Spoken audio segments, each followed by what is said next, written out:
The Berenstain Bears Trouble at School.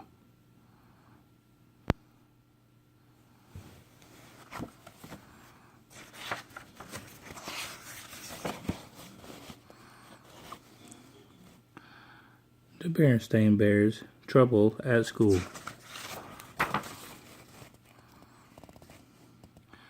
Though brother and sister bear were usually very healthy, they occasionally caught cold. So when brother came home from school one day sneezing and wheezing, Mama Bear knew just what to do. She took his temperature, tucked him into bed, and went right to the phone and called Dr. Grizzly. Sneezing and wheezing and a temperature of 101, said Dr. Grizzly. Keep him in bed, give him plenty of liquids, and keep him home for school until his temperature is back to normal.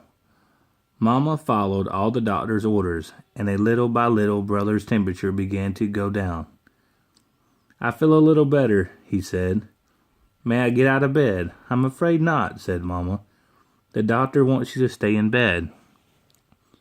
But there's no reason why your stay shouldn't be as pleasant as possible, Papa. Would you bring up the portable TV?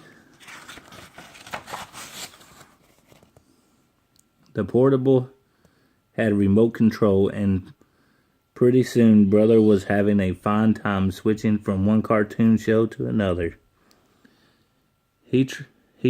When he tired of TV, he got out his comic books, and when he tired of those, Mama brought him some dinosaur collection. There was no doubt about it. Except for his sniffles, Brother Bear had having a pretty good time. So when Sister Bear brought home a folder of schoolwork for him, he hardly looked at it. He was much too busy having fun. But while he was at home having fun, his fellow students at school were hard at work. In the classroom where Teacher Bob was teaching a new math lesson. They had learned to add, subtract, and multiply.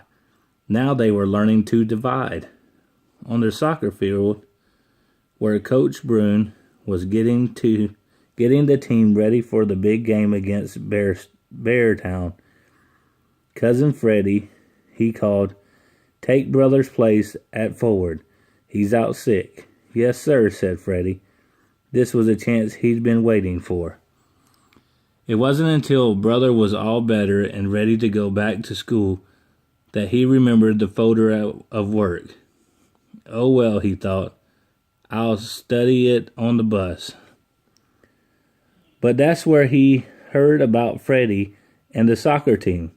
He was so upset he forgot all about studying. When Coach Brune had extra practice during early gym, brother became even more upset. It wasn't easy watching Freddie take his place on the team. Then when brother got back to class, Teacher Bob said, "I certainly hope you studied that work folder because we're going to have a quiz." "A quiz?" said brother. "On what?"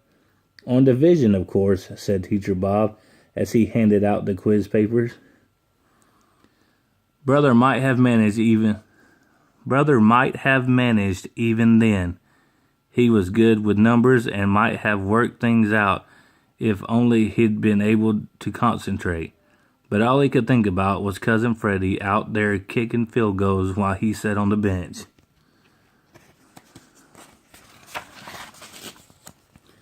The quiz was a disaster. Not only did brother get every problem wrong, but Teacher Bob wrote on the paper, "Very poor, must be signed by parent."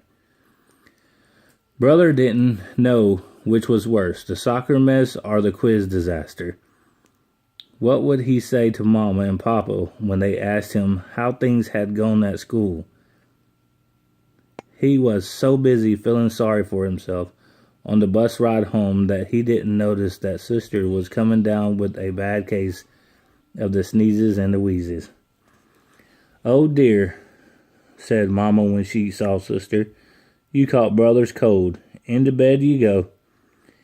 She and Papa were so busy attending to Sister they forgot about Brother, how things went at school, and he didn't tell them.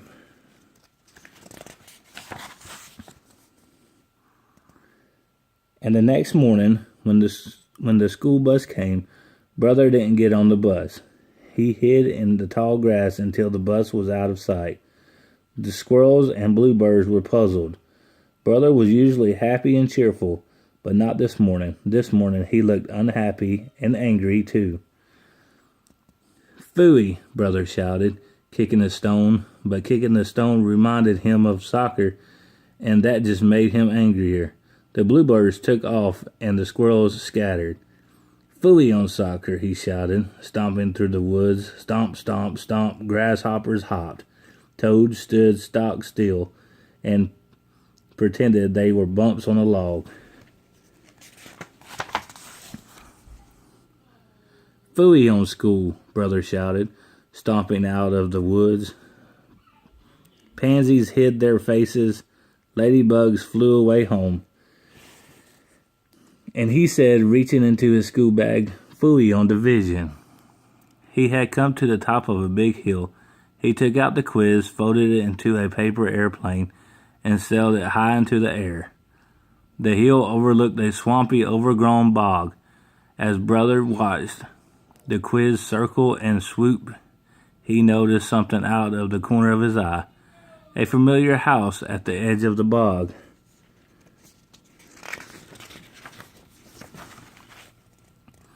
Grizzly Gramps was working on a ship model when he heard the knock. Gran was making cookies. They weren't expecting visitors, and they certainly wasn't expecting Brother, especially during school hours. It didn't take long for the whole story to come out. Gramps and Gran listened quietly as Brother told them about catching cold, the folder of work, the soccer mess, the quiz disaster, the missed bus, and the paper airplane. "Come with me, young fella," said Gramps. "I want to show you something." Gramps took Brother by the hand and led him deep into the bog. "There," he said, "that's what I want to show you." It was a very old wagon sunk almost out of sight in a muddy pond. "How did it get there?" asked Brother. "It wasn't easy," said Gramps. "I went to a lot of trouble getting that old wagon into the swamp." Then with a twinkle in his eye, he said, "Just the way you did getting over your head at school."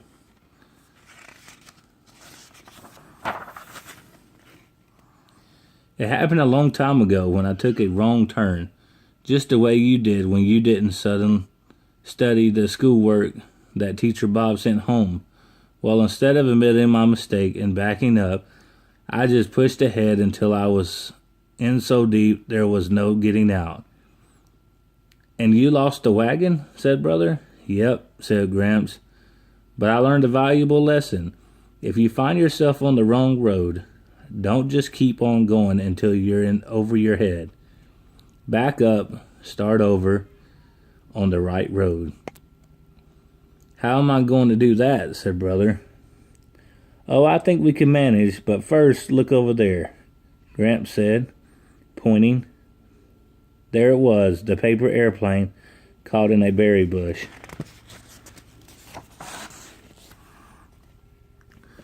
"What do you think they'll say?" asked Brother later as they bounced along in Grandpa's pickup. "We'll find out soon enough," said Gramps, pulling to the stop in front of the big tree house. "And let's not forget Gran's bag of cookies. They're her finest."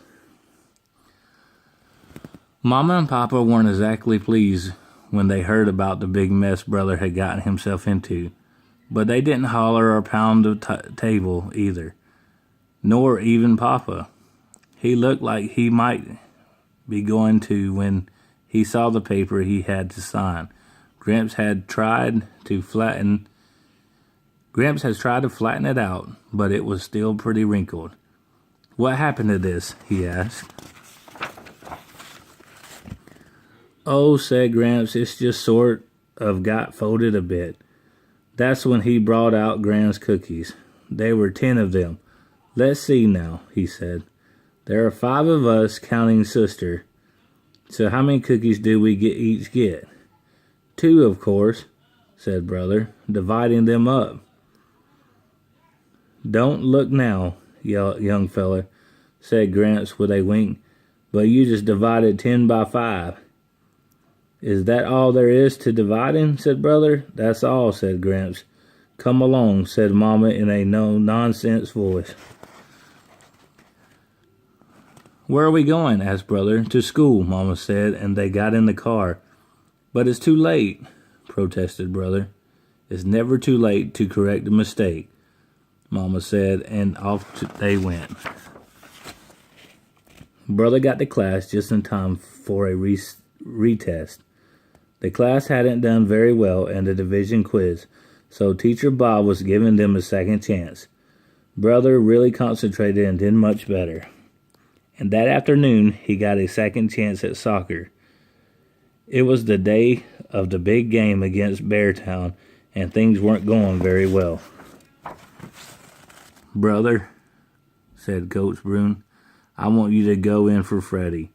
I don't think he's quite ready for first team. Glad to help, Coach, brother said, and he ran out onto the field.